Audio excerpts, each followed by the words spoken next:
foto. Foto sudah kirim. Udah ini nah. Kirim sudah ke Polres. Alah.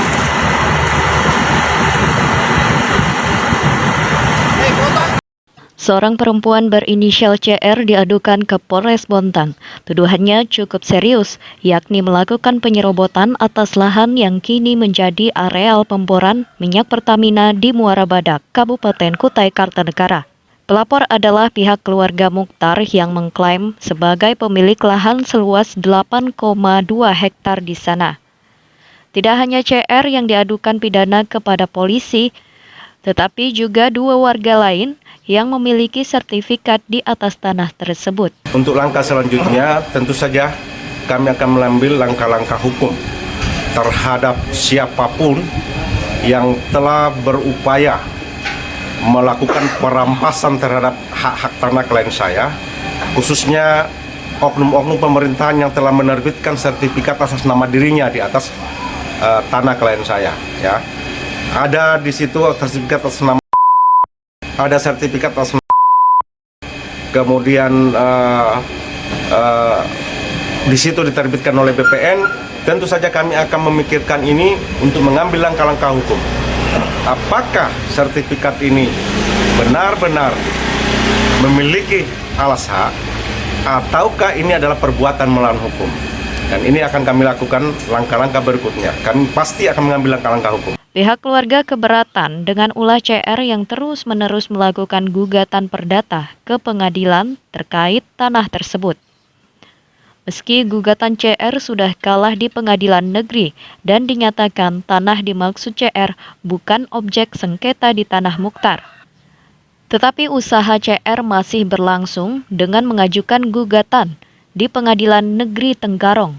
Di pengadilan negeri, setelah berjalan proses pengadilan negeri, kami dimenangkan. Lokasi itu tanahnya sah, tanahnya Pak Mukhtar. Penggugat pun banding ke pengadilan tinggi. Gugatannya ada putusannya itu tanahnya Pak Mukhtar tidak ada kaitannya, surat-surat Pak Mukhtar tidak ada kaitannya sama objek sengketa. Nah, seperti itu. Dan sampai sekarang pun kami juga bingung karena putusan sudah 2 kali pengadilan, tapi kami ini masih digugat terus aja. Tanah yang menjadi sengketa itu diceritakan oleh Kartini, anak dari Mukhtar, telah dikuasai ayahnya sejak tahun 1982. Tahun 2007, status hukum tanah ditingkatkan menjadi SKPT atau Surat Keterangan Pendaftaran Tanah. Tanah yang diklaim milik Mukhtar bukan tanah biasa, karena di sana mengandung tambang batu bara, bahkan minyak dan gas bumi. Itu sebabnya setelah terbit SKPT, datang perusahaan tambang batu bara PT Lana Harita menyewa dan menggarap batu bara di sana.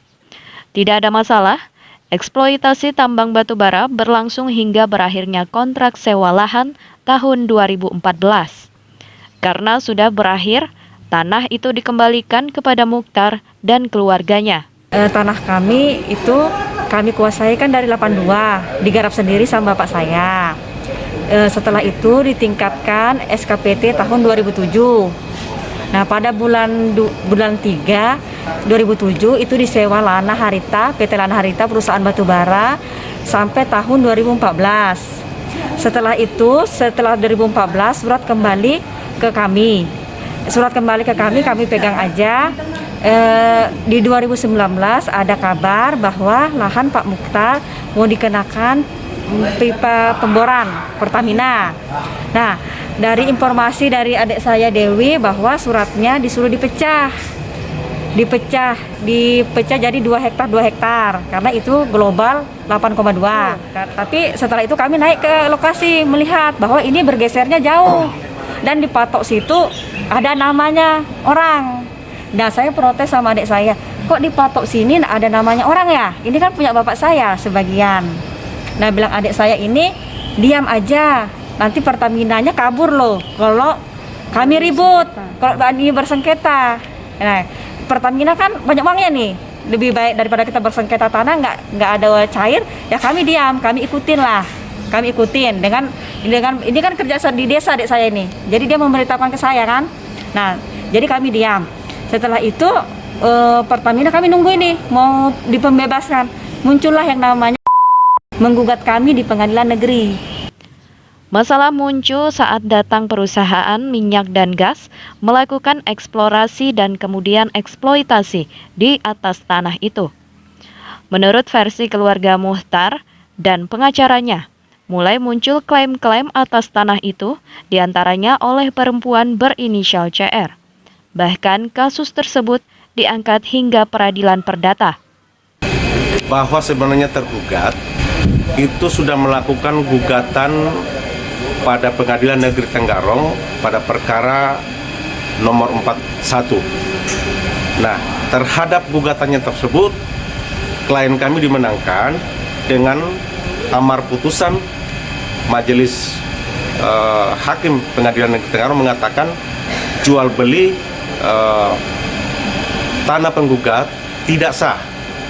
Lalu kemudian penggugat banding pada Pengadilan Tinggi Samarinda.